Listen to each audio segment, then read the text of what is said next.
Ang Pilipinas ngayon. Narito na ang pinakamainit na mga balita na nakalap sa bawat sulok ng bansa. Ihahatid sa bawat Pilipino saan man kayo sa mundo. Ang Pilipinas ngayon. Pakinggan ang bawat kaganapan sa bawat lalawigan. Ito ang Pilipinas ngayon.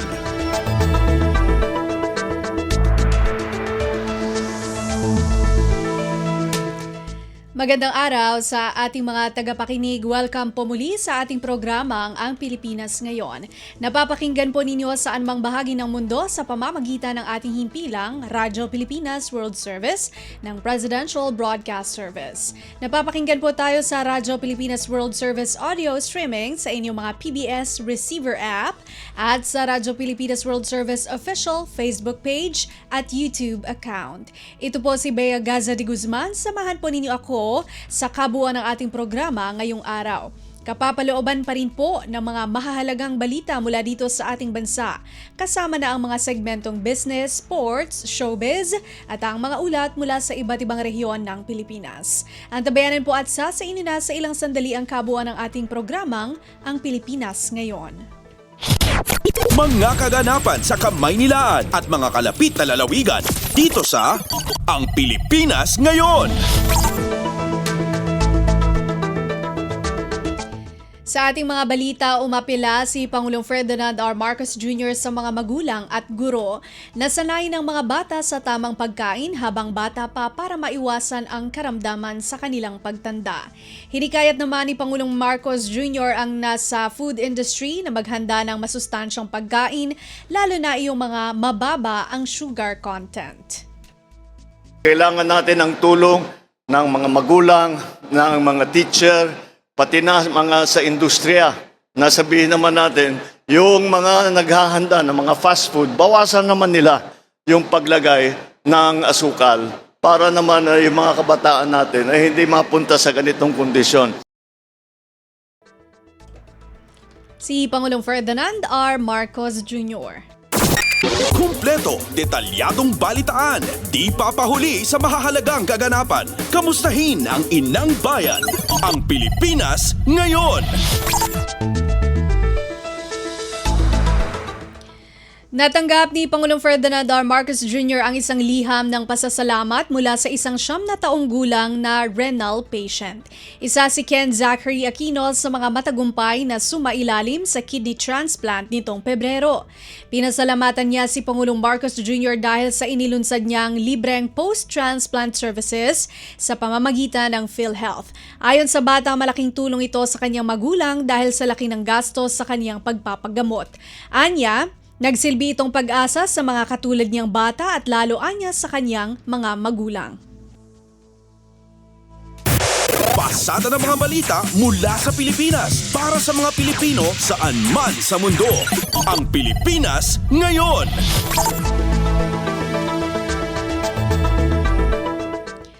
Bukas si Pangulong Ferdinand R. Marcos Jr. sa usapin ng posibilidad na pagbabalik ng Pilipinas sa International Criminal Court o ICC.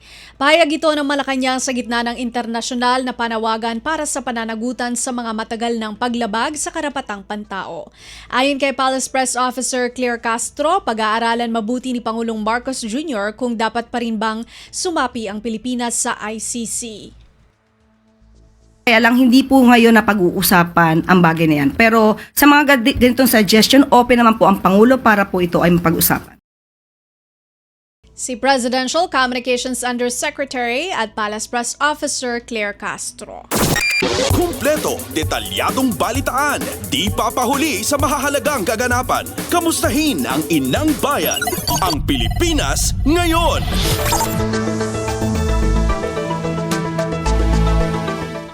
Senadora Riza Hontiveros minumungkahi sa Department of Foreign Affairs o DFA at Department of Migrant Workers o DMW ang agarang repatriation sa mga overseas Filipino workers o OFWs sa Israel at Iran. Narito si Nympha Asuncion. Minumungkahi ni Senadora Risa Ontiveros sa Department of Foreign Affairs o DFA at sa Department of Migrant Workers o DFW ang agarang repatriation sa mga kababayang nating nasa Israel at Iran. Ginito Ontiveros na kung kinakailangan ay dapat nang magpatupad ng mandatory repatriation para sa mga Pilipinong nananatili sa mga lugar na apektado ng missile attacks. Kasabay nito ay pinaghahanda rin ng Senadora ang mga ahensya ng gobyerno dito sa Pilipinas na tatanggap sa mga OFW na pabalik ng bansa. Kailangan anyang may nakalatag ng reintegration programs, livelihood programs at psychosocial support para sa kanila. Binigyang diin ni Ontiveros na dapat nang simula ng pamahalaan ang pag-oorganisa at pagtitiyak ng mga contingency plans lalo't kung ikukonsidera ang bilang ng mga Pilipino na posibleng kailangang i-repatriate. Dapat anyang maging handa ang gobyerno sa lahat ng posibleng senaryo at tiyakin na walang Pilipinong maiiwan sa kaguluhan doon. Mula Senado para sa Bagong Pilipinas, Nimfa Asuncion, Radyo Pilipinas, Radyo Publiko. Pasada ng mga balita mula sa Pilipinas para sa mga Pilipino saan man sa mundo. Ang Pilipinas ngayon.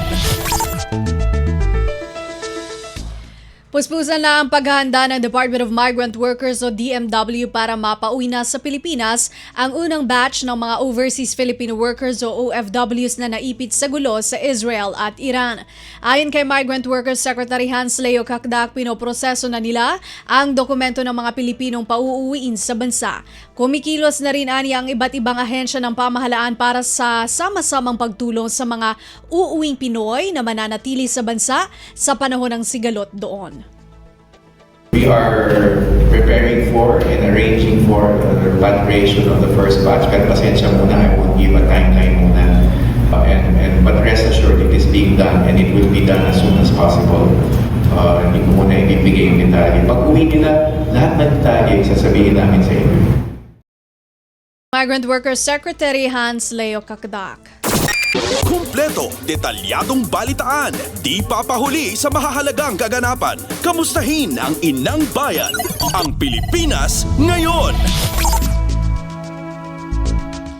Samantala, handa rin ng Department of Social Welfare and Development o DSWD na magbigay ng social protection at iba pang uri ng tulong sa mga OFWs at kanilang mga anak sakaling magkaroon ng mandatory repatriation dahil sa tensyon sa pagitan ng Israel at Iran. Ayon kay DSWD Protective Services Bureau Crisis Intervention Unit Director Edwin Morata, may mga social worker ang ahensya at naihanda na ang mga package ng interventions na maaaring ibigay sa mga OFWs na makakauwi sa bansa. Sabi ni Morta, kabilang sa mga program at interventions na maaaring makuha ng mga OFWs ang medikal, pagkain, transportasyon, legal, tulong pangkabuhayan, mental health at psychosocial support. Pasada ng mga balita mula sa Pilipinas para sa mga Pilipino saan man sa mundo. Ang Pilipinas ngayon. Epekto ng sigalot sa pagitan ng Israel at Iran sa pagpapadala ng remittances ng mga overseas Filipino workers, hindi pa ramdam ayon kay Presidential Communications Undersecretary at Palace Press Officer Claire Castro.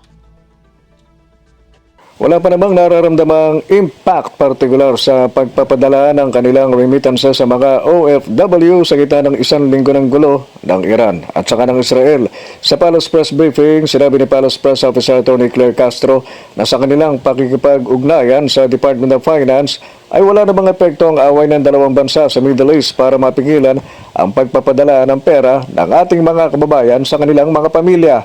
Pero ibang usapin na ni Castro kapag lumala pa ang sitwasyon at umabot sa iba pang bahagi ng gitnang silangan ang gulo.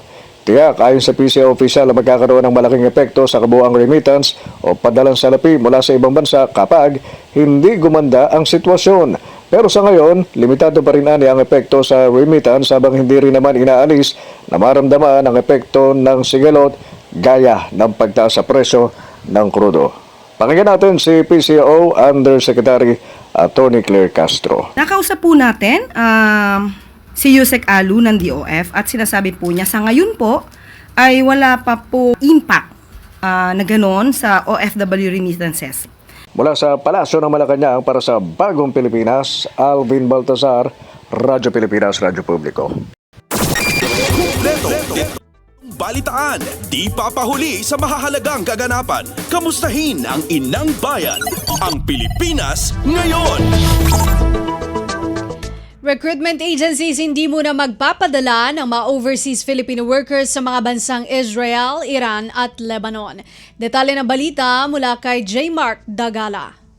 Hindi muna magpapadala ng mga newly hired na overseas Filipino worker sa mga bansang Israel, Iran at Lebanon ang mga recruitment agency. Bunsod na nagpapatuloy na tensyon doon. Ito ayon kay Department of Migrant Workers Secretary Hans Leo Kakdak ay dahil sa paralisado ang airspace at nakataas din ang alerto sa mga nabanggit na bansa. Bagaman sinabi ni Kakdak na maaaring bumalik ang mga datihan ng nagtatrabaho roon, malabo itong mangyari dahil sa walang lalapagan ang eroplanong kanilang sasakyan. Mahigpit din pinababantayan ng kalihim sa mga recruitment agency na tutukan ang sitwasyon sa kanilang mga tauhan at gawin ang karapatan tulong sakaling maipit ang mga ito sa nagpapatuloy na tensyon. Samantala, pinagsabihan din ng kalihim ang mga ship owner na huwag munang magpasampa ng mga Pinoy seafarer dahil pasok sa kanilang ruta ang gitnang silangan. Yes, of course.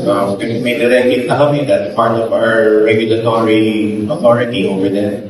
When we speak in a regulatory sense, then they have to go there. Ang tinig ni Migrant Worker Secretary Hans Leo Kakdak. Mula sa Mandaluyong City para sa Bagong Pilipinas, J. Mark Dagala, Radyo Pilipinas, Radyo Publiko. Pasada ng mga balita mula sa Pilipinas para sa mga Pilipino saan man sa mundo. Ang Pilipinas ngayon. Department of Health o DOH mahigpit na binabantayan ang bagong variant ng COVID-19 sa Southeast Asia. Ang ulat mula kay Raquel Bayan.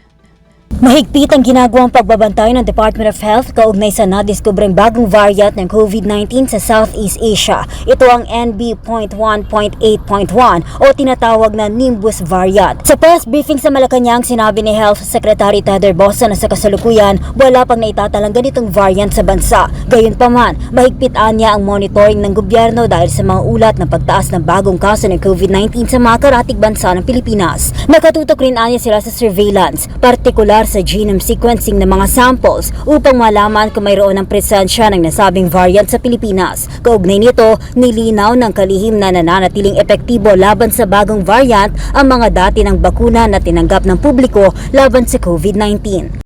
Ang sinasabi nila, and it was the one causing the drive in the countries in Southeast Asia.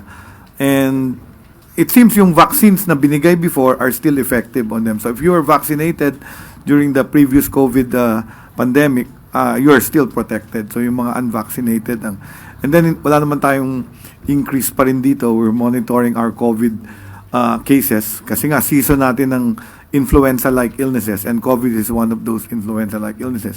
Minomonitor po ng ating Epidemiology Bureau itong cases na to. And then naka-monitor other countries. Mula sa Malacanang para sa Bagong Pilipinas, Raquel Bayan, Radyo Pilipinas, Radyo Publiko. Kumpleto, detalyadong balitaan, di papahuli sa mahahalagang kaganapan. Kamustahin ang inang bayan, ang Pilipinas ngayon. Ilang ospital inalerto na ng interagency body para sa anumang medical o medical emergency sa araw ng State of the Nation Address o SONA. Si Kathleen Forbes sa balita.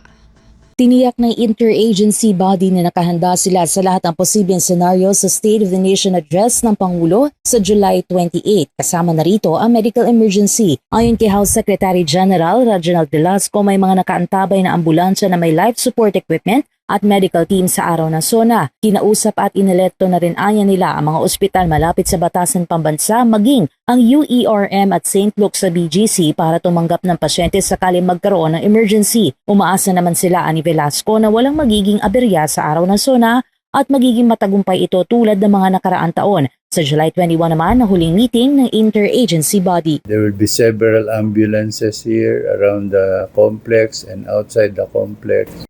And we have also reserved some rooms in the hospitals near the House of Representatives, including as far as BGC, St. Luke's BGC, and the hospitals in Manila, the UERM. Para sa Bagong Pilipinas, Kathleen Forbes, Radyo Pilipinas, Radyo Publiko. Pasada ng mga balita mula sa Pilipinas para sa mga Pilipino saan man sa mundo. Ang Pilipinas ngayon. Padadalhan pa rin ang imbitasyon para sa ika-4 na State of the Nation Address o SONA ni Pangulong Ferdinand R. Marcos Jr. si Pangulong Rodrigo Duterte. Ito ay kahit pa kasalukuyan siyang nasa detention facility ng International Criminal Court sa The Hague sa the Netherlands. Ayon kay House Secretary General Reginald Velasco, tulad ng nakagawian, magpapadala sila ng imbitasyon sa mga dating Pangulo ng Pilipinas, dating mga Vice-Presidente, pati dating Senate President at Speaker of the House. Ipadadalaan niya ang customary invitations sa official address ng Office of the City Mayor sa Davao dahil nahalal si Duterte bilang alkalde. Mayroon din aning institutional invitation para naman sa mga kasalukuyang opisyal ng pamahalaan, gaya ng Office of the Vice President, Constitutional Commissions at Hudikatura. Patay sa pagtaya ni Velasco, hindi bababa sa 2,000 na bisita ang inaasahang dadalo sa SONA ni Pangulong Marcos Jr. sa July 28. Kumpleto, detalyadong balitaan, di papahuli sa mahahalagang kaganapan. Kamustahin ang inang bayan, ang Pilipinas ngayon. Pabahay para sa pinakamahirap, tinatalakay na ng Department of Human Settlements and Urban Development o DSUD at Department of Social Welfare and Development o DSWD. Si Marian Bastasa sa balita. Bukas sa kolaborasyon ng Department of Human Settlements and Urban Development at ng Department of Social Welfare and Development para sa posibilidad ng pabahay para sa pinakamahihirap na mga Pilipino kabilang ang mga benepisyaryo ng 4Ps at mga street dweller. Nagpulong na si DSUD Secretary Jose Ramon Aliling at DSWD Secretary Rex Gatchalian para talakayin ang housing assistance sa mga mahihirap alinsunod na rin sa utos ni Pangulong Marcos Jr. na palakasin ang pro-poor housing projects. Kasama sa tinalakay ang data sharing sa listahan ng DSWD sa mga nangangailangan ng pabahay at kung paano maiaangkop ang mga ito sa expanded pambansang pabahay para sa Pilipino program. Target naman ng dalawang ahensya na maglunsad ng isang joint program para mas maging sustainable ang pabahay at mas maayos na pamumuhay sa mga benepisyaryo. Mula sa DSUD para sa Bagong Pilipinas, Marian Bastasa, Radyo Pilipinas, Radyo Publiko. Pasada ng mga balita mula sa Pilipinas para sa mga Pilipino saan man sa mundo. Ang Pilipinas ngayon. Inflation outlook ng bansa ngayong taon, babawasan ng Bangko Sentral ng Pilipinas. Si Melanie Valdos Reyes sa report. Nagpasya ang Monetary Board ng Bangko Sentral ng Pilipinas na tapyasan ang inflation outlook ngayong taon. Mula sa dating 2.4%, tinapyas ito sa 1.6%. Samantala, bahagyang tumaas ang forecast para sa 2026 mula 3.3% sa 3.4% at para sa 2027 mula 3.2% sa 3.3%. Ayon kay BSP Governor Eli Remolona, nananatiling matatag at well-anchored ang inflation expectation. Pero dahil ito sa mga senyales ng paghina ng pandaigdigang ekonomiya na dulot ng hindi tiyak na polisiya ng kalakalan ng Estados Unidos at patuloy na sigalot sa gitnang silangan. Inaasahang maapektuhan nito ang paglago ng ekonomiya ng Pilipinas. Dagdag pa rito, posibleng magdulot ng dagdag na pressure sa presyo ng pagtaas ng halaga ng langis, pagsasaayos sa singil sa kuryente at mas mataas na taripa sa bigas. Sa kabuuan, nakita ng Monetary Board ang pangangailangan para sa mas accommodative o maluwag na monetary policy. Kailangan umanong bantayan ang mga lumilitaw na banta sa inflation, partikular na ang epekto ng tumitinding tensyong pandaigdigang politika at mga pagbabago sa panlabas na polisiya. Patuloy rin ang pagsusuri ng BSP sa epekto ng mga naunang hakbang sa patakaran ng pananalapi. Para sa Bagong Pilipinas, Melanie Valdos Reyes, Radyo Pilipinas, Radyo Publiko. Kumpleto, detalyadong balitaan, di papahuli sa mahahalagang kaganapan. Kamustahin ang inang bayan, ang Pilipinas ngayon.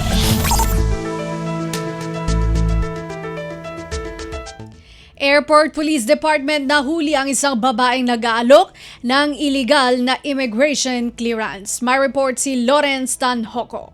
Pinapurihan ng Bureau of Immigration ng Airport Police Department matapos maaresto ang isang babae na nahuling nag-aalok ng illegal na immigration clearance sa mga banyagang itinangging makapasok sa bansa. Ayon sa BI, nangyari ang insidente noong gabi ng Hunyo 13 sa Departure East area ng NAIA Terminal 1. Tinangka umano ng suspect na hikayati ng isang banyagang excluded passenger na magbayad ng 850,000 pesos kapalit ng clearance upang makaiwas sa deportasyon. Paliwanag DBI Commissioner Joel Anthony Viado, ang mga tinatawag na excluded passengers ay may mga dayuhang may invalid documents, may criminal na record o may iba pang paglabag at kinakailangan agad maibalik sa kanilang bansa na sa susunod na available na flight. Maaring pagbala ng BI ang sino mang nag-alok ng clearance kapalit ng pera ay hindi otorisado at dapat agad i-report sa mga otoridad. Nagpapatuloy ang investigasyon ng ahensya upang matukoy kung may iba pa bang sangkot sa nasabing modus. Mula pa rin dito sa lungsod ng Maynila para sa Bagong Pilipinas, ako si Lawrence Tanhoco ng Radyo Pilipinas, Radyo Publiko. Kumpleto, detalyadong balitaan, di papahuli sa mahahalagang kaganapan. Kamustahin ang inang bayan, ang Pilipinas ngayon. International Airport itatayo sa Cagayan upang makahikayat ng foreign tourists. Magulat si Hazel Morada. Planong buksan ng Cagayan Provincial Government ang lalawigan sa mga foreign tourists mula sa mga karatig na bansa. Sa panayam ng Radyo Magazine kay Provincial Tourism Officer Jennifer Junio Baquiran, ito ay sa pamamagitan aniya ng pagtatayo ng International Airport. Cagayan hindi lamang dapat pang domestic kundi pang international. Cagayan malapit po sa China, Japan, Korea. Ang gusto po namin ay magkaroon kami ng international airport dito sa Cagayan kung saan itong mga nabanggit ko po na mga bansa ay magkaroon ng mahabang mga getaway dito, lalo na naglamig sa kanila at gusto nila ng tropical pa rin na vibe. Patuloy rin anya ang isinasagawang development ng Apari Port na pakikinabangan hindi lamang ng mga turista, lalo na ng mga Cagayanon. Ang provincial government, ito rin po ay aming hinahanapan ng investor para po talaga magbukas ng marami pong oportunidad para sa Cagayano at sa mga nandito sa Northern Philippines. Mula Radyo Magazine para sa Bagong Pilipinas, Hazel Morada, Radyo Pilipinas, Radyo Publiko. Kumpleto, detalyadong balitaan, di papahuli sa mahahalagang kaganapan. Kamustahin ang inang bayan, ang Pilipinas ngayon. Yan ang tinakalap ng mga national news, ang tabayanan ng regional news. Magbabalik po ang programang Ang Pilipinas Ngayon makalipas ang ilang paalala. This is a public service announcement. Alamin, ito ang walang pasok guide batay sa DepEd Order No. 37 Series of 2022. Sa panahong walang bagyo pero malakas ang pag-ulan, automatic na walang pasok for all levels sa mga lugar na kasama sa orange at red rainfall warning ng Pag-asa. Automatic suspended naman ang klase at trabaho kung ang heavy rainfall warning ay inilabas sa oras na nagsimula na ang klase. Para sa mga lugar na hindi kabilang sa heavy rainfall warning, ngunit nakararanas ng malakas na pag-ulan, nakadepende kay Mayor o kay Governor ang desisyon sa suspensyon. Tandaan, sakop lamang ng DepEd order na ito ang levels K-12 sa mga pampublikong paaralan, ngunit may option naman ang mga pribadong paaralan, state or local universities and colleges na sundin ito. This is a public service announcement. Public service announcement from PBS, Presidential Broadcast Service, and Radyo Pilipinas. Kasabay ng pagdiriwang ng anibersaryo ng kasarinlan ng Pilipinas, binigyan diin ni Pangulong Ferdinand R. Marcos Jr. na ang kanyang pamahalaan ay nagsisikap na tugunan ang bawat pangangailangan ng mamamayan upang mas madama ang tunay na kalayaan. Sa bagong Pilipinas, hindi kasalanan ang pagbibigay ng opinyon at lalong hindi mali ang kritisismo. Bagkus ito ang nagbibigay buhay at kinang sa ating demokrasya. Ang totoong kalaban ng kalayaan ay ang pagiging manhid. Manhid sa hinain ng taong bayan, manhid sa kalagayan ng ating kapwa, manhid sa kapakanan ng ating bansa. Nag-iwan naman ng hamon ang Pangulo para maiwasan ang pagsasamantala sa ating kalayaan. Ang mga kasinungalingan walang hangganan, mga balitang walang katotohanan at maling impormasyon, ito ang mga salot sa ating kalayaan. Maging mapanuri tayo lagi. Alamin natin ang totoo. Labanan ang mga kasinungalingan. Piliin natin maging tapat kahit walang nakakakita. Piliin natin na manindigan, lalo na kung may nagkakamali. Piliin natin ang pagkakaisa sa gitna ng pagkakaiba. Para sa iba pang mga balita at impormasyon, manatiling nakatuto. Tapat sa pag-uulat.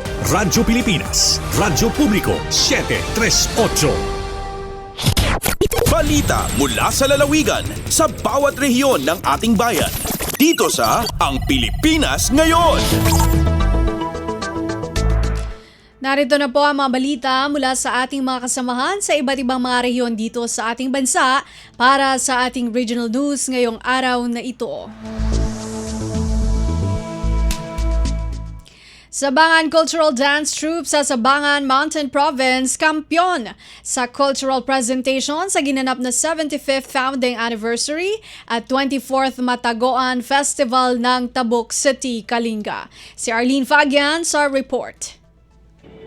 Nagunod iti Sabangan Cultural Dance Troupe iti Tablado Bayat iti Barangay Tourism ken Cultural iti maika 75th anniversary iti syudad iti Tabuk ken maika 24th year iti Mataguan Festival anaangay sa Tabuk City National High School Tabuk Kalinga iti Hunyo 18 ita atawod. Kampiyon iti Sabangan Dance Troupe iti pabuyad nga cultural presentation na napauluan ug ugbo di hapon di bay may nga communal a panakaramid iti may nga pagtaengan nga daytoy ket naaramid babaen iti tulong dagiti komunidad nga daytoy may nga tradisyon iti probinsya iti mountain province ken iti munisipalidad. Inyawid iti Sabangan Dance Troupe iti premyo nga 150,000 ken plake nga inawat met dagiti opisyales dagitoy. Iti may kadua nga tukad ket iti 1 Bunwan Street Dancers iti Dagupan City, Pangasinan nga dagitoy ket nakaawat iti 100,000 ken plake, may katlo iti tribu balatong iti San Matthew Isabela nga nangyawid met iti 75,000 ken plake. Kat daytoy nga Mataguan Festival kat may sang tinawon nga mapaspasamak sa Tabuk City. Manipod ditoy bontok para iti RP World Services, Arlene Fagan, Radyo Pilipinas, Radyo Publiko. Balita mula sa lalawigan sa bawat rehiyon ng ating bayan. Dito sa Ang Pilipinas Ngayon. Maraming salamat kay Arlene Fagian.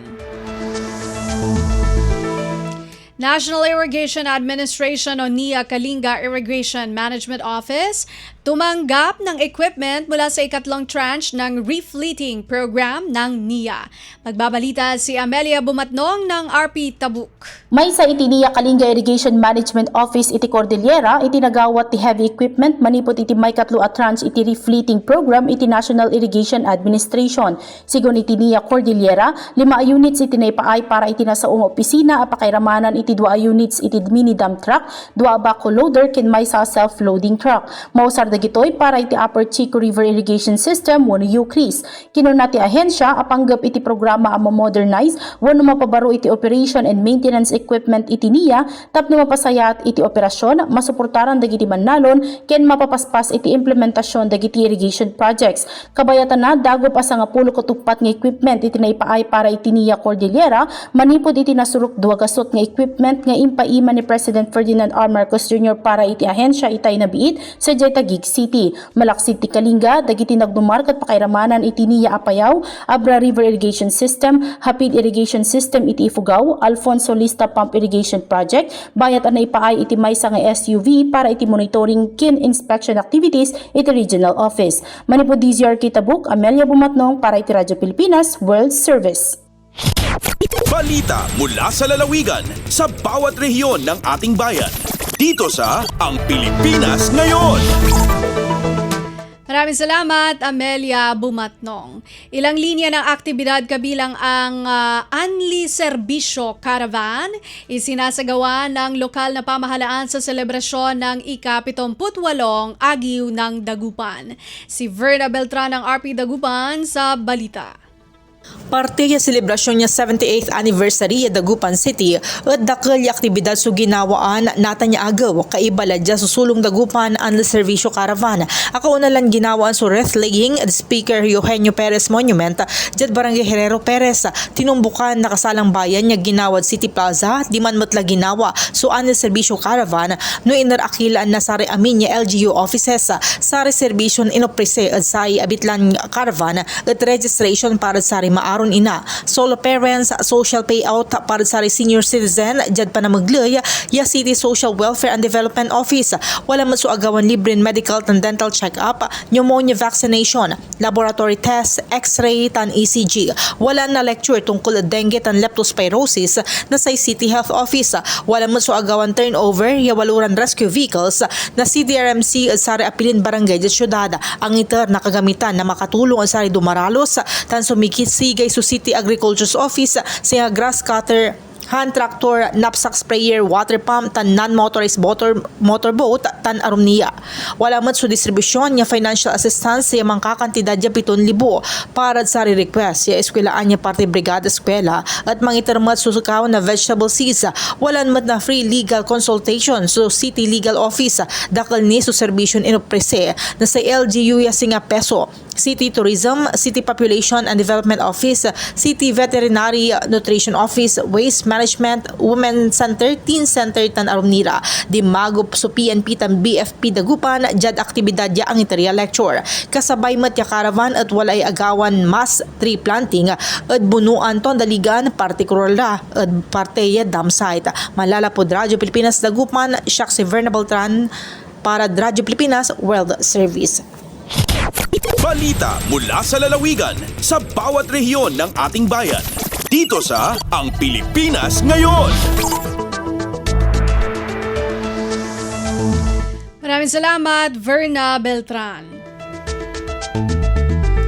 Batangas City Health Office nagsimula ng magrehistro ng mga individual na makikinabang sa konsultasyong sulit at tama o konsulta program ng PhilHealth. Ang detalye mula kay May Formaran ng RP Lucena. Nagsimula na ang Batangas City Health Office sa pagrerehistro ng mga individual na maaaring makinabang sa konsultasyong sulit at tama o konsulta ng PhilHealth.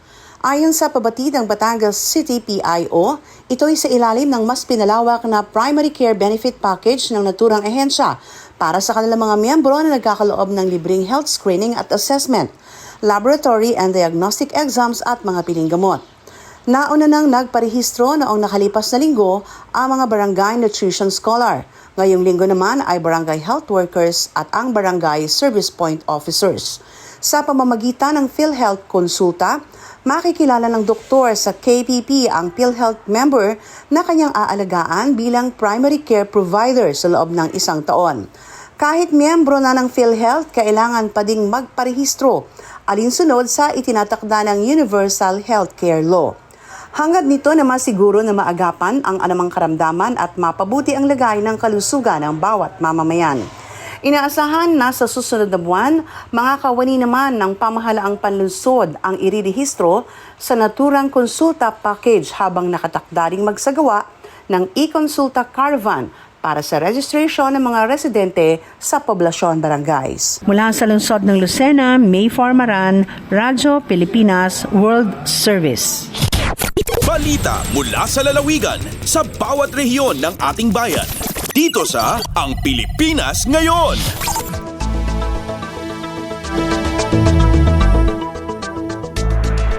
Maraming salamat, May Formaran. 500 magsasaka ng seaweed sa Taytay, Palawan tumanggap ng kagamitang pantanim. Mag-uulat si Jillian Faye Ibanez ng RP Palawan. Ag-abot sa 5 kagatos ka mga maligtambalang sa munisipyo ang Taytay, Palawan ang akapakinabang sa pagpantawi mga kagamitan sa pantanan sa idalam ang Enhanced Partnership for Sustainable Development Program. Natabo ang pagpantaw datong PETSA 10-11 sa tabang yung Provincial Fishery Office sa Sura ang Palawan ing mga empleyado ang FPSSD Saad. Kabilang sa mga naresibi ang kada benepisyaryo ang 3 karolyo ang Rope 24, tag-4 karolyo ang Terope numero 8, ig numero 10, 4 karolyo mga Super Twine 50 kapiraso ang HDPE floaters nga tanan ay may katuyoang mapabaskag ang pagbuhat, pagtambalang o seaweed farming. Sigon sa mga agapa-implementar ng aktibidad ay parte ang pagpapabaskag, ang pangabuyan, yung mga lokal na maligtambalang para sa mapabaskag, magtindang sektor ang agriculture sa rehiyon. Nalindigay sa Puerto Princesa, Palawan, Jillian Faye Ibanez, Radyo Pilipinas World Service. Balita mula sa lalawigan sa bawat rehiyon ng ating bayan. Dito sa Ang Pilipinas Ngayon. Maraming salamat kay Jillian Faye Ibanez. 3rd Infantry Battalion pinarangalan dahil sa matagumpay na operasyon sa Samar. Narito ang report ni Charmaine Perito ng RP Calbayog. Tulo nga prestihiyoso nga pagkilala ang nakarawat sa 3rd Infantry regardless of what battalion. Ginkilala ang unit, pinaagi san bayanihan streamer, decisive engagement streamer ug significant accomplishment streamer para sa mga naging kalampusan kontra sa mga armado nga grupo sa mga probinsya sa Samar ug Northern Samar. Ang bayanihan streamer ang ginaward para sa manilampuson nga pagbungkag sa Front Committee 1 sa Eastern Visayas Regional Party Committee o sa nga primera nga grupo sa rebelde nga komunista sa Northern Samar. Ang decisive engagement streamer ang para sa manilampuson nga operasyon sa Barangay Imelda, Las Navas sa 2 Nobyembre 2022 kundi nasamsam ang 18 nga high-powered firearms ug na-neutralize ang 7 nga miyembro sa NPA. Ang significant accomplishment streamer ang ginaward para sa pagsurrender sa 6 nga miyembro sa CTG sa 2 Nobyembre 2024 sa San Jose de Buan, Samar, resulta sa padayon nga operasyon ug pagigsumpayan sa LGUs ug komunidad. Ini nga mga pagkilala, pagpamatuod sa dedikasyon sa 3rd IB sa kahimyangan ug pag-uswag sa rehiyon ug simbolo sa manilampuson nga pagbuhat whole of nation approach sa Eastern Visayas. Tikang sa Radyo Pilipinas Calbayog, Charmaine Perito, Radyo Pilipinas World Service. Balita mula sa lalawigan sa bawat rehiyon ng ating bayan. Dito sa Ang Pilipinas Ngayon.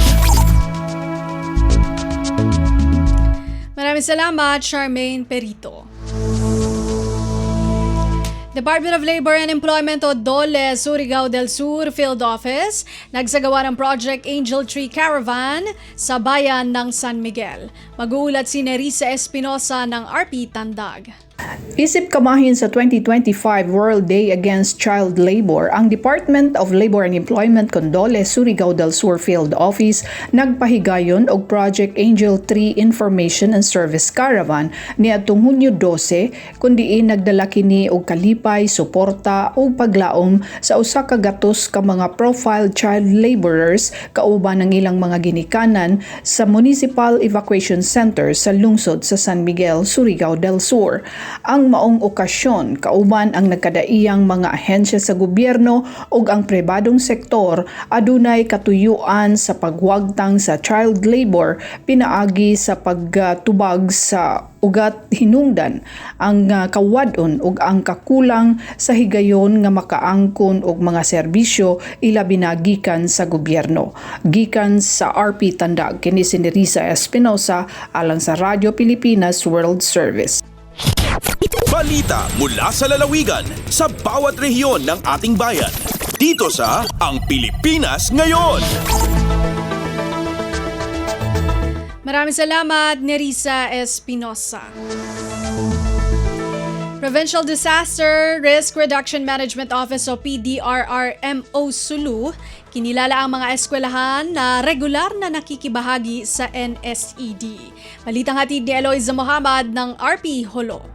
Kiyakuyaga Provincial Disaster Risk Reduction Management Office at PDRRMO Sulu inapanaori sina mga kaiskulan ang National Simultaneous Earthquake Drill at NSED amuin na kiyawalikan hay karuahog na sina kahapon yaon June 19. Habay tayo Sulu PDRM Officer Joel Kipli Ahi Jun Jr. kikita nila malingkat panaori si mga mastal iwan kapataan ha earthquake drill amin mahal ka hasupaya matakamain mga ini iwan nakahatihan nila mga subay hinangon hawak to kumugdan in linog. Habay ta niya misan wayroon kaya kasaksiyan sindeng ha PDRM o Sulu kikita niya ray sa binsakap iban nakalalaway na hapag-anad mga mastal saltaon day sa panaori si mga barangay dream officer. Habay tayo pahiahi June mga drill amoy nakauna na napaang sa Sulu Provincial Hospital may nang day sabda na supay kakitaan in kahalan si mga pamanyap nila binasin fire alarm or fire extinguisher. During ang mga school timaw day sa baan sa rinduwain-duwaing office pa rin tayo mga ministry halupa sug. Deng RP Hulo, Eloisa Muhammad, Radyo Pilipinas, World Service. Balita mula sa lalawigan sa bawat rehiyon ng ating bayan. dito sa Ang Pilipinas Ngayon. Maraming salamat, Eloisa Mohamad. Narinig po ninyo ang mga balita mula po sa iba't ibang lalawigan dito sa Pilipinas sa pamamagitan po ng ating regional news. Susunod po ang ating balitang negosyo at kalakalan at balitang pampalakasan mula kay Leo Magpayo. Sa pagbabalik po iyan ng programang Ang Pilipinas Ngayon, makalipas ang ilang mga paalala. Balita mula sa lalawigan sa bawat rehiyon ng ating bayan. Dito sa Ang Pilipinas Ngayon. Welcome back to school, dear students! Excited na ba kayo? Hooray for the new lessons, new classmates, at new challenges! We wish you all the best this new school year. Have fun, pero syempre, stay focused sa studies. At sama-sama tayo sa Bayang Bumabasa. Isang mensahe mula sa Presidential Broadcast Service at Radyo Pilipinas. This is a public service announcement. Discipline is the key. Umiwas sa aksidente sa daan. Ang pagmamaneho ay may kaakibat na responsibilidad, hindi basta mapaandar lang ang sasakyan. Kilatisin ang sarili, ang kahandaan sa manibela, siguruhing inyong konsentrasyon ay hindi magagambala. Importante rin na ating laging isipin, init ng ulo ay huwag pairalin, bagkus kaligtasan ng lahat ang siyang dapat unahin. Isang mahalagang paalala mula sa Presidential Broadcast Service at Radyo Pilipinas, Radyo Publiko, 738. This is a public service announcement. From PBS, Presidential Broadcast Service at Radyo Pilipinas, Radyo Publiko, 738. Nilagda na at ipinaliwanag ni Pangulong Ferdinand R. Marcos Jr. ang Implementing Rules and Regulations ng Expanded Tertiary Education Equivalency and Accreditation Program o ETIAP Act.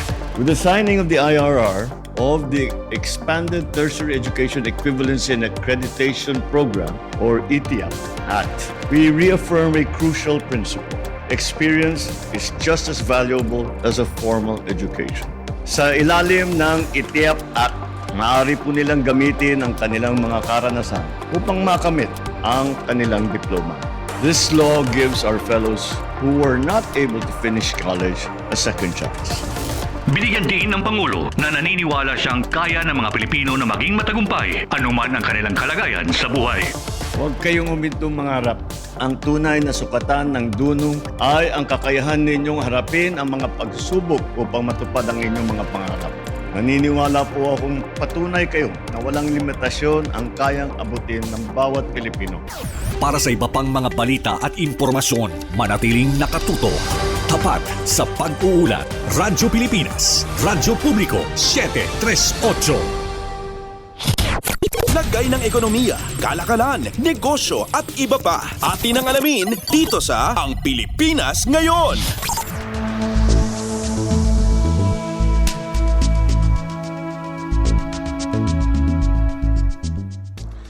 At nagbabalik po ang ating programang Ang Pilipinas Ngayon. Samantala, narito naman po ang balitang negosyo at kalakalan. Ipinatupad ng Bangko Sentral ng Pilipinas o BSP ngayong Biyernes ang pagbawas ng policy interest rate ng 25 basis points. Alinsunod sa inaasahan ng mga eksperto bunsod ng patuloy na pagbaba ng inflation.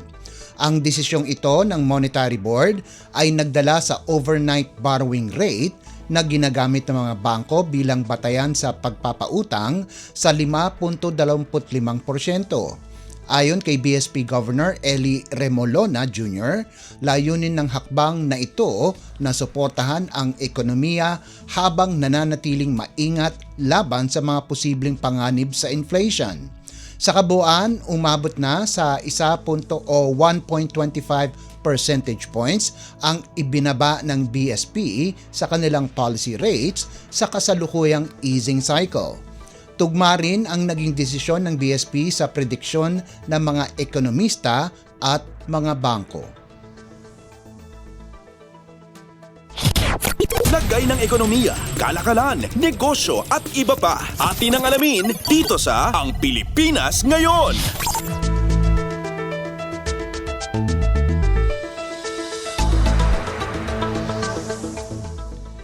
Sa kaugnay na balita, nagpasya ang Monetary Board ng Bangko Sentral na Pilipinas o BSP na tapyasan ang inflation outlook ngayong taon. Mula sa dating 2.4%, tinapyas ito sa 1.6%. Samantala, bahagyang tumaas ang forecast para sa taong 2026 mula sa 3.3% sa 3.4% at para sa taong 2027 mula 3.2% sa 3.3%. Ayon kay BSP Governor Eli Remolona Jr., nananatiling matatag at well-anchored ang inflation expectations. Pero dahil ito sa mga senyales ng paghina ng pangdaigdigang ekonomiya na dulot ng hindi tiyak na polisiya ng kalakalan ng Estados Unidos at patuloy na sigalot sa gitnang silangan. Inaasahang maapektuhan nito ang paglago ng ekonomiya ng Pilipinas. Dagdag pa rito, posibleng magdulot ng dagdag na pressure sa presyo ang pagtaas ng halaga ng langis, pagsasaayos sa singil sa kuryente at mas mataas na taripa sa bigas. Sa kabuuan, nakita ng Monetary Board ang pangangailangan para sa mas accommodative o maluwag na monetary policy. Kailangan umanong bantayan ang mga lumilitaw na banta sa inflation, partikular na ang epekto ng tumitinding tensyon sa pandaigdigang politika at mga pagbabago sa panlabas na polisiya. Patuloy rin ang pagsusuri ng BSP sa epekto ng mga naunang hakbang sa patakaran sa pananalapi. Sa mga susunod na buwan, tiniyak ng BSP na mananatiling nakatutok ito sa price stability habang sinisiguro na ang mga hakbang sa pananalapi ay tumutugon sa layuning magkaroon ng matatag at pangmatagalang pag-unlad ng ekonomiya at trabaho. Lagay ng ekonomiya, kalakalan, negosyo at iba pa. Atin ang alamin dito sa Ang Pilipinas Ngayon.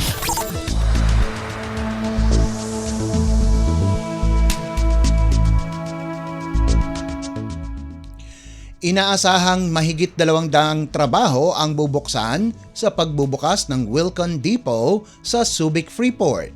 Kamakailan lumagdag ng lease agreement ang Subic Bay Metropolitan Authority o SBMA at Wilcon Depot Incorporated para sa konstruksyon ng ika-700 milyong branch nito sa Freeport. Ito ay nilagdaan nina SBMA Chair at Administrator Eduardo Jose Alino at Wilcon Depot Incorporated Chairperson Emeritus William Bello. Sa ilalim ng kasunduan, ang Wilcon ay itatayo sa Sampson Road, Central Business District of Subic Bay Freeport Zone na may lawak na 5,308 square meters.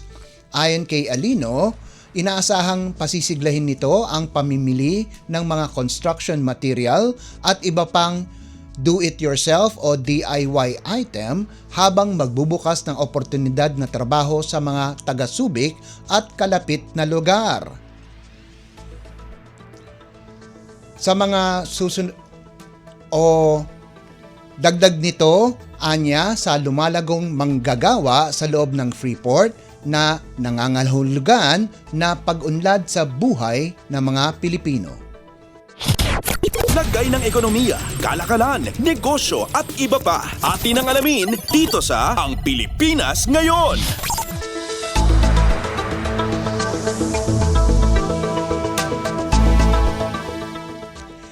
Inilabas ngayon ng pamunuan ng Metro Rail Transit Line 3 o MRT3 ang updated fare matrix kasunod ng inanunsyong 5% o 50% student fare discount ng Department of Transportation o DOTR sa lahat ng mga estudyante. Para sa mga biyaheng pa-southbound, ang minimum ng pamasahe ng estudyante ay 6 na piso mula North Avenue hanggang GMA Kamuning at ang pinakamalayo na Taft Avenue ay 14 na piso na lang ang pamasahe. Kung pabalik naman, 6 na piso din ang pamasahe mula Taft Avenue hanggang Ayala at 14 na piso hanggang sa North Avenue Station.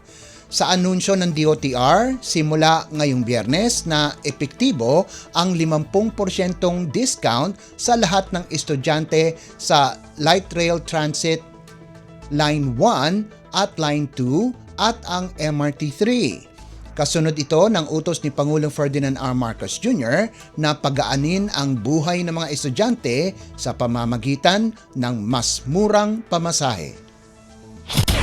Lagay ng ekonomiya, kalakalan, negosyo at iba pa. Atin ang alamin dito sa Ang Pilipinas Ngayon.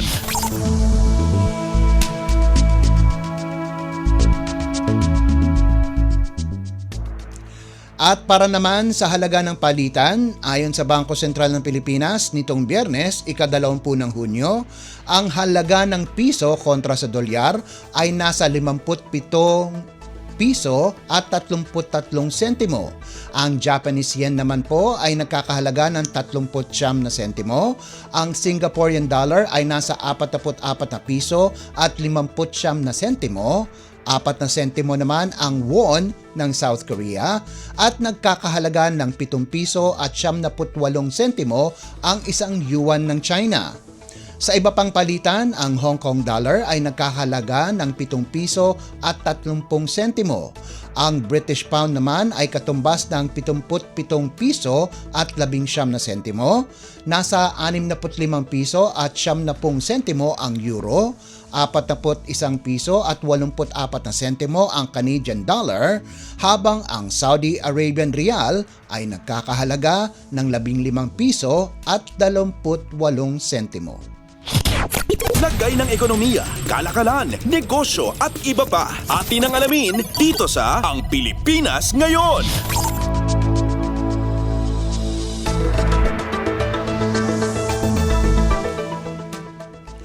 At yan po ang balitang negosyo at kalakalan. Samantala, antabayanan nyo naman po ang ating segmentong Sports Balita.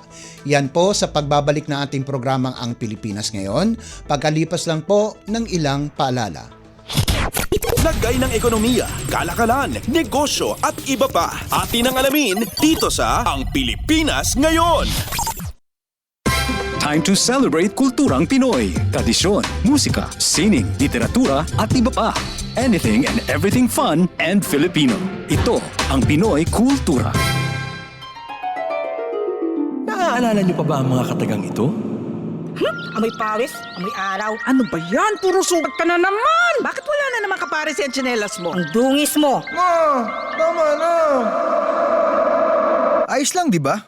Masaya naman tayo naglalaro sa kalye ng sipa, patintero, agawang base, habulan, jolen, trumpo, text, at marami pang iba. Some Filipino games just show how creative we are. All we need are players and nothing else. Ang saya balikan ng ating kabataan. Kain, tulog, laro, laro, at laro. O ano, game na? Pagkabilang kong 3, nakatago na kayo! Yan ang Pinoy Kultura because our culture is cool. Paliwanag mo sa tao na hindi totoo yan. Dahil ang totoo, yung totoo ang dapat ninyong malaman.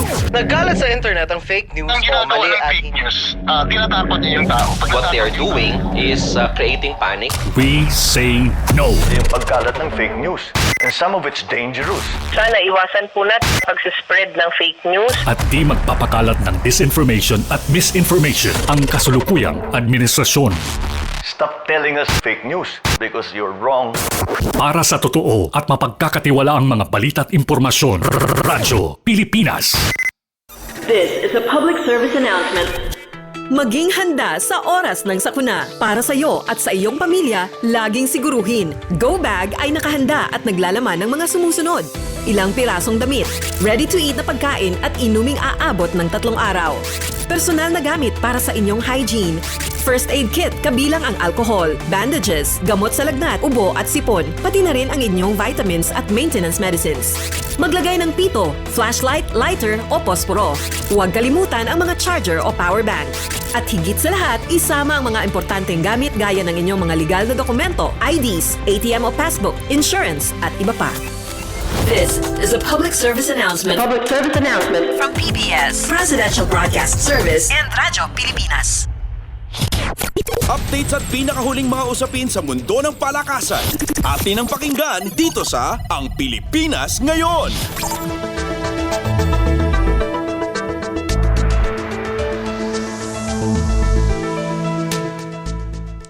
At nagbabalik po ang ating programang Ang Pilipinas Ngayon. Narito naman po ang sports balita.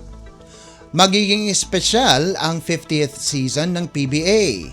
May mga larong gaganapin ang PBA sa Dubai at Bahrain sa oras na magsimula ang golden anniversary ng liga itong darating na Oktubre. Kakagaling lamang sa Dubai, ibinunyag ni Commissioner Willie Marshall na ang kasunduan na magsagawa ng mga laro sa most populous city sa United Arab Emirates at Bahrain bago matapos ang taon. Ayon kay Marshall, may isa ng laro na nakatakda sa Dubai sa Oktubre at posibleng may doubleheader sa Bahrain sa Disyembre. Nakipagkita si Marshall nitong nakalipas na linggo kay Dubai Basketball Development Manager Ellie Flemings at Coca-Cola Arena Dubai General Manager Mark Jankar noong nagkaroon ng Basketball Champions League Asia kung saan rinepresenta ng Meralco Bolts ang PBA. Sinabi ng commissioner na may mga nabanggit ng koponan na posibleng maglaro, subalit hindi pa muna nila ito iaanunsyo. Naging productive ang pagpupulong ni Marshall sa Middle East kung saan ang dalawang bansa ay nagpahiwatig din ng interes na magsagawa ng mga laro ng PBA sa susunod na taon. Dagdag ni Marshall, meron ding proposal na magkaroon ng PBA Games sa Qatar at Saudi Arabia. Nagsagawa na ng PBA exhibition matches ang Bahrain at Saudi Arabia sa mga nakalipas na taon, subalit ang Dubai ang nag-host ng mas maraming opisyal na laro ng liga kasama na ang 2 araw na serye na kinabibilangan ng laban ng San Miguel kontra NLEX at NLEX laban sa Barangay Ginebra noong 2019 Governors Cup. Updates at pinakahuling mga usapin sa mundo ng palakasan. Atin ang pakinggan dito sa Ang Pilipinas Ngayon.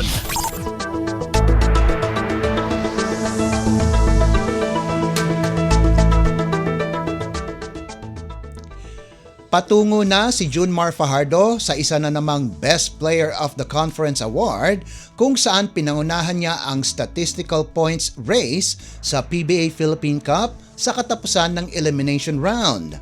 Mayroong 40.4 average statistical points ang big man ng San Miguel para pangunahan ang karera kung saan nag-average ito ng 17.5 points, 13.1 rebounds at 3.3 assists kada laro. Ang kanyang teammate na si CJ Perez ay pumapangalawa na may 38.5 statistical points habang si Robert Bullock ng NLEX ay nagtapos sa ikatlong pwesto na may 37.6 statistical points. Dikit naman sa ika-4 na pwesto si Zav Lucero ng Magnolia na may 37.3 statistical points habang si Calvin Oftana ng TNT ay may 35.4 statistical points at Jason Perkins ng Phoenix na may 35.3 statistical points ang susunod. Kung tatanghalin na namang bilang Best Player of the Conference si Fajardo, ito na ang kanyang ika-12 sa kabuuan ng kanyang career. Ang boto mula sa mga player at miyembro ng media ay isa ring pinagbabasihan ng desisyon para bigyan ng Best Player of the Conference Award. Updates at pinakahuling mga usapin sa mundo ng palakasan. Atin ang pakinggan dito sa Ang Pilipinas Ngayon.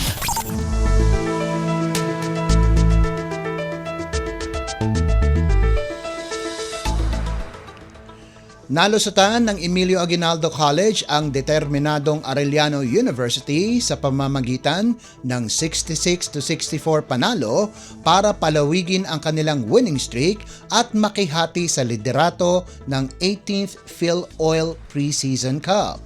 Sinayang ng Generals ang 12-point lead, subalit naibalik ang kanilang porma sa dulo mula sa mga clutch basket ni Brian Angeles at Nicole Kinal para kunin ang kanilang ika-4 na sunod-sunod na panalo para sa 6-1 baraha. Pero mas importante ay napuwersa ng EYAC ang pagkatabla sa tuktok ng team standings kasama ang Colegio de San Juan de Letran. Pinangunahan ni Kinal ang EYAC sa natipon nitong 15 puntos habang sina Jude Bagay at Rosel Dominguez ay nagposte ng 11 at 10 markers bawat isa kung saan ipinakita ng Generals na sila ay may kakayahan na kunin ang titulo sa NCAA Season 101. Sa iba pang laban, ginawa ng Mapua University at University of Perpetual Help System Delta ang kanilang trabaho laban sa Jose Rizal University at San Sebastian College Recoletos ayon sa pagkakasunod.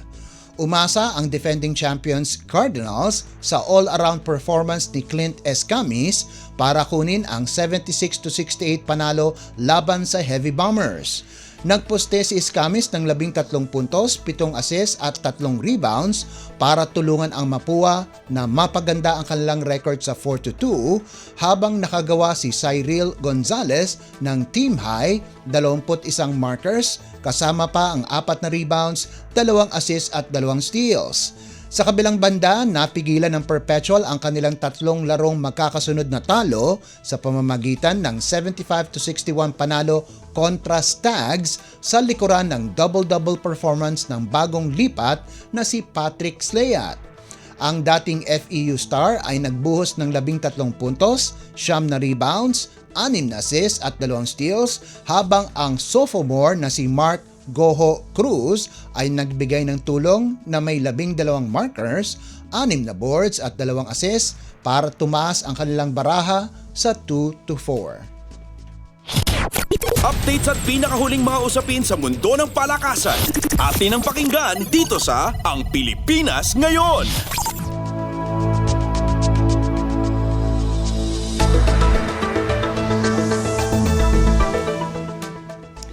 Tatanghalin ng Collegiate Press Corps o CPC na binubuo ng mga sports writer na tumatangkilik sa pampalakasang kolehiyo ang kanilang annual awards night sa Hunyo at 30 kung saan ang mga pangunahing student athletes mula sa basketball, volleyball at sa unang pagkakataon, ang football ay bibigyan ng parangal. Nangunguna sa mga bibigyan ng parangal ay ang Collegiate Men's at Women's Basketball Player of the Year, pagkaraan ang matagumpay na edisyon sa kapwa NCAA Season 100 at UAAP Season 87, habang ang Men's at Women's Mythical Team Award ay ibibigay din. Bibigyan din ng parangal ang mga atleta mula sa volleyball kung saan ang UAAP Men's at Women's Volleyball Players of the Year at NCAA Men's at Women's Volleyball Players of the Year ay iaabot. Sa isang makasaysayang pagbabago, pinalawig ng CPC ang pagkilala sa football kung saan ang mga nangunguna sa UAAP Men's at Women's Football pati na din sa NCAA Men's Football ay bibigyan ng parangal.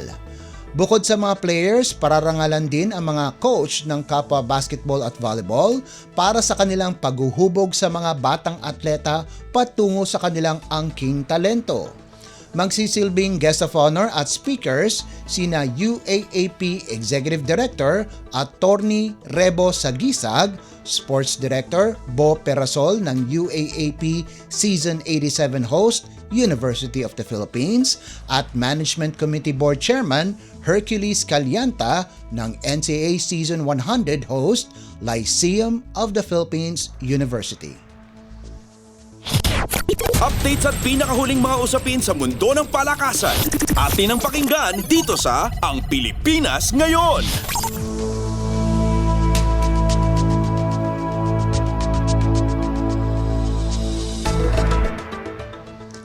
At bilang pangwakas sa ating segmentong sports balita, mananatili pa din si JB Baguio sa koponan ng NLEX Road Warriors. Ilang oras bago ang quarterfinals match ng NLEX kontra Rain or Shine nitong Miyerkules, pumirma ng 2 taong extension si Baguio para sa Road Warriors. Ayon kay Baguio, dumating ito bilang sorpresa pagkatapos siyang kunin ng koponan noong Nobyembre bilang free agent. Sinabi ni Baguio na sobrang masaya siya at pinagpala siya na nagbunga na ang karagdagang pagsisikap at lahat ng pinaghirapan niya. Nagposte ang 27 anyos na big man mula San Beda ng mga average na 10.91 points at 7.45 rebounds noong elimination round ng nagpapatuloy na PBA Philippine Cup. Samantala, pinuri naman ni NLEX Team Governor Ronald Dularte ang performance ni Baguio at sinabing binigyan siya ng 2 taong kontrata dahil sa kanyang pagsisikap at positibong ugali. Sa murang edad na 27, dagdag ni Dularte, hindi pa raw nararating ni Baguio ang kanyang talagang kalakasan at ang pinakamahusay niyang performance ay darating pa. Updates at pinakahuling mga usapin sa mundo ng palakasan. Atin ang pakinggan dito sa Ang Pilipinas Ngayon.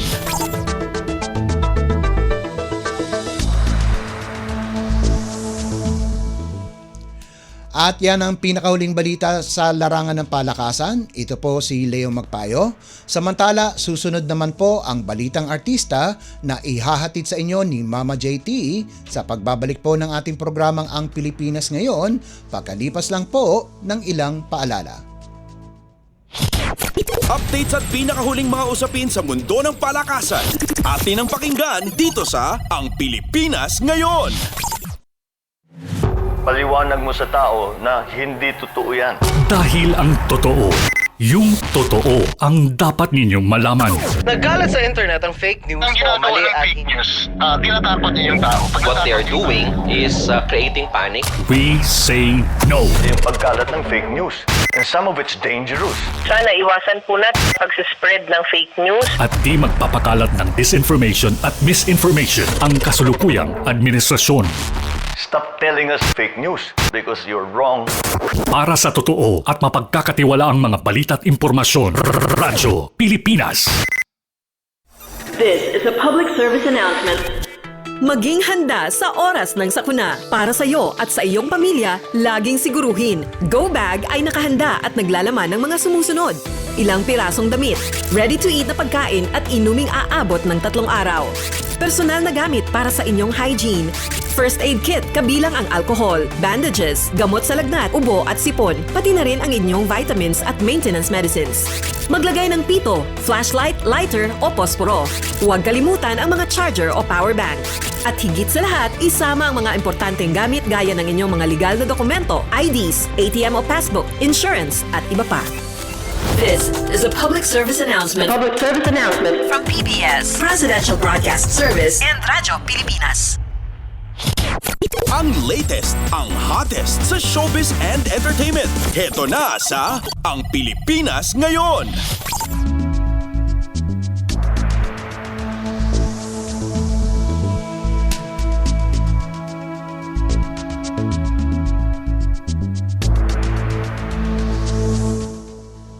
Nagbabalik po ang ating programang Ang Pilipinas Ngayon. At halo, magandang araw sa ating mga chismoso at chismosang nag-aabang ng mga trending na balita sa mundo ng showbiz. Ito na ang ratsyada ng ating mga chika. Magiging malaking hamon para sa Kapuso Prime action hero na si Ruru Madrid ang mabigyan ng chance na maging kontrabida. Ayon kay Ruru, mula nang pumasok siya sa mundo ng showbiz ay hindi pa ito gumaganap na kontrabida o villain sa isang acting project. Kaya naman, excited daw siyang magkaroon ng proyekto kung saan maaari niyang ipakita sa manonood ang iba pa niyang kayang gawin pagdating sa aktingan. Sa panayam kay Ruru, kung saan ka-join siya sa episode na Bida Kontra Bida. Natanong siya kung game ba itong magkontrabida sa kanyang susunod na proyekto. Napag-usapan sa naturang panayam ang mga challenges bilang aktor at lead star sa isang pelikula o teleserye. Kasama rin niya sa naganap na interview ang co-stars niya sa Bida Kontra Bida na sina Sam Milby, J.M. De Guzman at Gerald Napoles. Ayon kay Ruru, malaki ang epekto ng magandang project at bonggang production sa performance ng isang aktor. At game na game rin daw ang kapuso actor sakaling alukin siyang maging kontrabida. Sabi niya, quote and unquote, feeling ko merong idea sa atin na kapag kontrabida, alam mong mas challenging siya, sabi niya. Feeling ng aktor kasi malaking tulong sa pagganap niya sa iba't ibang karakter ang pagbibigay niya sa ilang bahagi ng kanyang sarili sa mga matitinding eksenang ginagawa niya. At ito naman ang naging message niya para sa mga kapataang artista. Sabi niya, as long as binibigay mo lahat sa trabaho mo, anumang klaseng project yan, kahit na ilang tao lang manonood niyan, meron kang may iwan sa kanila, so might as well give everything, sabi ni Ruru. Ang latest, ang hottest sa showbiz and entertainment. Heto na sa Ang Pilipinas Ngayon.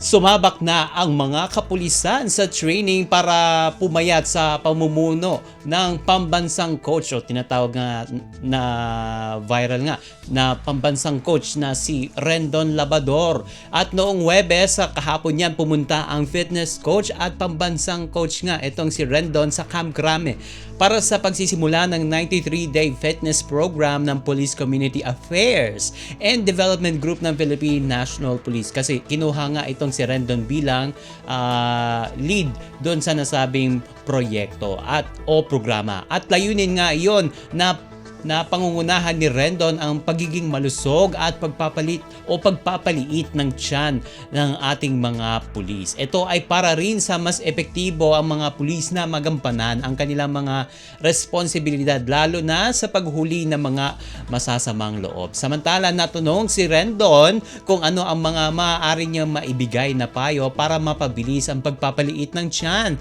Payo niya, quote and unquote, dapat lahat ng pulis natin ay magbawas ng kanin kasi kahit anong pag-workout natin, kung di mo sasabayan ng tamang nutrisyon, baliwala rin ang gagawin natin, say ni Rendon. O, di ba? Nakaka-relate ako dyan. Kaya naman, bukod sa exercise at workout, tututukan rin niya ang nutrition intake ng mga pulis para maisaayos ang tamang fitness design para sa mga ito.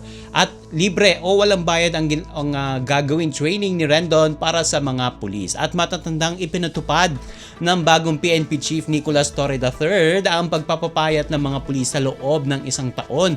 At kapag nabigo nitong maabot ang required weight ay maaari itong masibak sa pwesto. Ang latest, ang hottest sa showbiz and entertainment. Heto na sa Ang Pilipinas Ngayon.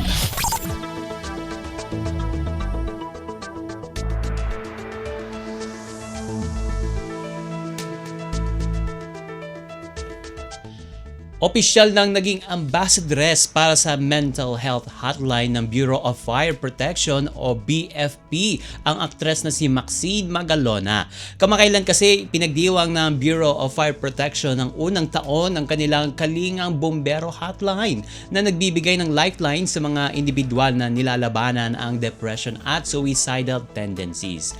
Kwento ni Maxine, tinanggap niya ng buong puso na maging official mental health ambassadress ng naturang programa para na rin ma-promote ang hotline para sa mga nangangailangan ng kalinga. Sinabi rin ni Maxine na hindi lang ito simpleng title kundi isang misyon, kung kaya't matindi ang pagpo-promote nito sa hotline na makakatulong sa mga nangangailangan ng kausap lalo na sa oras ng matinding lungkot o krisis.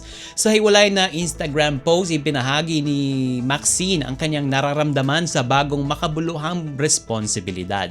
Sabi niya, quote and unquote, "To be honest, because of the work that I do, I get a lot of DMs or direct messages from people who want to end their lives, and it used to make me feel so bad that I didn't know how to help them," sambit niya. At kung matatandaan noong 2019, inamin ni Maxine na dumaan siya sa matinding depresyon kung saan tila nawalan siya ng koneksyon sa sarili at sa mga tao sa paligid niya. At paalala pa nga niya sa lahat ng nakakaramdam ng bigat sa damdamin, hindi saya ang kabaliktaran ng depresyon, kundi ang kakayahang magpahayag ng nararamdaman. At paalala nga ni Maxine sa kanyang Instagram account, if you feel alone and need someone to talk to, just dial 0962-4584-237. Ang latest, ang hottest sa showbiz and entertainment. Heto na sa Ang Pilipinas Ngayon.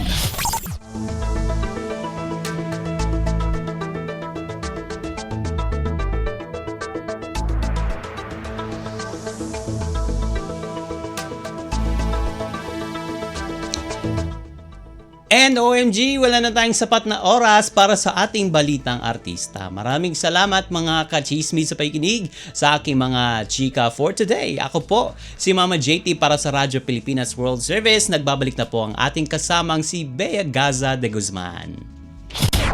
Ang latest, ang hottest sa showbiz and entertainment. Heto na sa Ang Pilipinas Ngayon.